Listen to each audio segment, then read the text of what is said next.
Again, for information lang po itong aking mga topic at opinion. Merong pong pagkakaiba ang NBI, National Bureau of Investigation, o kahit ang Philippine National Police, dun po sa OSAA, sa Senado, Office of Sergeant at Arms ng Senado under General Mau Aplaska na sinuspindi ng 6 na buwan ng Office of the Ombudsman. Ang OSAA, ang trabaho naman nila, security lang. Sila lang yung nagbabantay sa buong Senado, sa mga public hearing, sa plenary, sa mga opisina ng senador at mga senador kapag nandoon sa Senado. At sila rin nagbabantay doon sa mga kinukontempt, sa mga public hearing ng mga resource person o testigo. Ibig sabihin, security lang ang trabaho ng OSAA. Doon lang sa loob ng Senado, vicinity ng Senado. Yun ang trabaho. Hindi sila pulis, militar, o hindi sa NBI ang kanilang trabaho. Ang kanila, security guard. Security lang. Okay? Yun po yan, para malinaw. Ang NBI at police, yan ay law enforcement agency. Yan yung tagapagpatupad ng batas. Okay? Sa mga warrant of arrest, investigasyon, at kung ano-ano. Di ba? Ang OSAA, hindi po sila law enforcement agency. Security nga lang eh. Ang kanila, magbantay lang ng kanilang obligasyon sa Senado. Pero yung pumigil sa law enforcement agency like NBI, sa trabaho ng NBI at trabaho ng pulis, hindi yan trabaho ng OSAA. Maliban lang yung halimbawa pagpasok, paglabas ng Senado, ayun lang, i-escort lang nila, tatanungin lang, pero hindi nila pwedeng pagbawalan. Yun lang po yun. Pero pag nagpakilala ang law enforcement agency, katulad ng NBI, kami NBI, meron kaming warrant of arrest, laban kay senador, laban kung kanino man sa loob ng Senado. Pag nagpakilalang ganon, dapat yun i-escort pa. Dapat yun irerespeto. Dapat yun papapasukin. Ganon ang dapat gawin ng Office of Sergeant at Arms at mga security. Kasi security ka lang eh. Pero anong nangyari? Hindi ganon. Pinigilan yung mga NBI para huwag pumasok nung una para hindi may patupad ang warrant of arrest. Eh di mali-mali ang security ng senador. Hindi nila trabaho yun. Basta law enforcement, papasukin nyo. Isipin mo, director ng NBI nung unang araw, nung oras ng kagulo ng Merkulis, nandun sa gate, nagpakilala ng director ng NBI, hindi pa pinapasok, pinaghintay pa. Mali yun.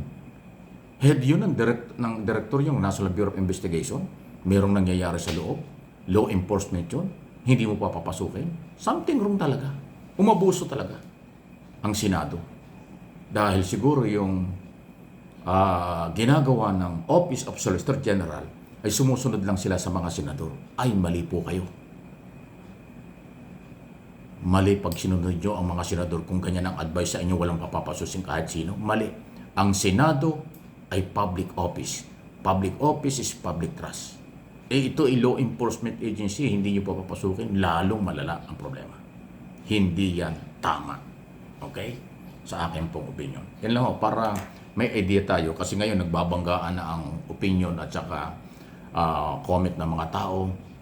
Mali daw ang NBI, pumasok sa Senado, tama daw ang OSAA dahil pinigilan ito, proteksyon daw si Bato. Yan ho yung maling-mali. Maling-mali po yan. Kung walang warrant of arrest, hindi pupunta dyan ang NBI. Kung walang warrant of arrest, kahit walang warrant of arrest, pero yan ay law enforcement agency na gustong mag-imbestiga kung ano man lakad yan, dapat yan ini-escort pa. Dapat yan sinusuportahan. Pero yung totally harangan, maling-mali po yan. Kaya kung sino nag-utos, pwedeng kasuhan ng obstruction of justice. Lahat ng haharang sa law enforcement agency na may dalang warrant of arrest, pwede na hong arestuhin yan.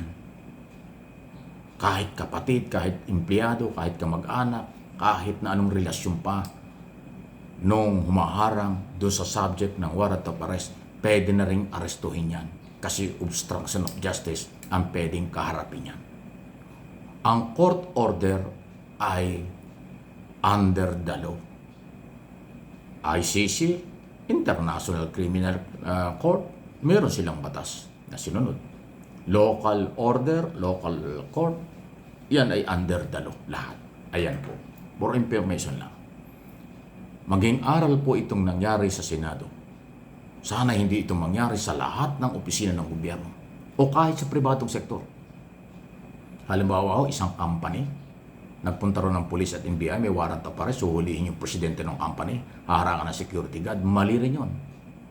Yung security guard, subject yung for investigation, pwede rin kasuhan yan, obstruction of justice. Kasi ang arrest order, warrant of arrest, court order, walang pwedeng humarang dyan. Legal na legal yan. May basihan ng korte kung bakit niya ginawa yan. May basihan ng NBI Police, Law Enforcement Agency na gagawin ipatupad yan dahil utos sa kanila yan. At parte ng trabaho nila. Kaya ang gigiba, ang haharang dyan, giba, mananagot pa kayo. Kaya kahit anong anggulo, sobrang ingay lang nung liderato ng Senado ngayon, mali ang Senado sa pagbibigay ng proteksyon kay Bato. Mali ang Senado na pagbintangan nila ang NBI na mali ang ginawa. Mali ang Senado at OSAA sa kanilang treatment sa mga NBI. Hindi po ako NBI agent, hindi po ako tagapagsalita ng NBI, naintindihan ko lang kung ano ang karapatan ng Law Enforcement Agency at ng opisinang pinupuntahan nila. Kaya ko ito pinapaliwanag kasi maraming nalilinlang. Naniniwala sila sa maingay na mga salita sa social media, sa harap ng media ng ilang mga senador. Kasi senador sila pinaniniwalaan. Iyan ang pagkakamali nyo. Kahit malaking tao, kahit sino pa, hindi kayo maniniwala dahil siya'y senador, dahil siya'y presidente, dahil siya'y vice president, dahil siya'y congressman o mayor o governor. Hindi po. Basahin nyo, pakinggan nyo ang sinasabi niya. Pag ang sinasabi niya ay mali, dahil siya'y presidente, dahil siya'y vice president, dahil siya'y senador, maniniwala kayo. Mali yun. Ang mali ay mali. Pag na-influensyahan kayo, kahit mali naniwala kayo dahil malaking tao yun, kawawa kayo. Yan po, for information. Kahit sinong magsalita, pag sa tingin nyo yung mali, panindigan natin mali yun. Sa inyong paniniwala. Yun po yun. Kasi pagka kayo ay pumayag, naniwala dahil malaking tao, kilala, personalidad na nagsasalita, ay asan doon ang katotohanan? Ang nangibabaw sa inyo, takot. Kasi kahit mali, naniwala ka dahil nagsasalita, senador, ganon. Hindi po tama yun. Pantay-pantay lang po ang mamamayang Pilipino sa ilalim ng ating mga batas. Wala namang batas na nagsasabing whereas, section, paragraph, article, na pabor lang sa mayaman eh.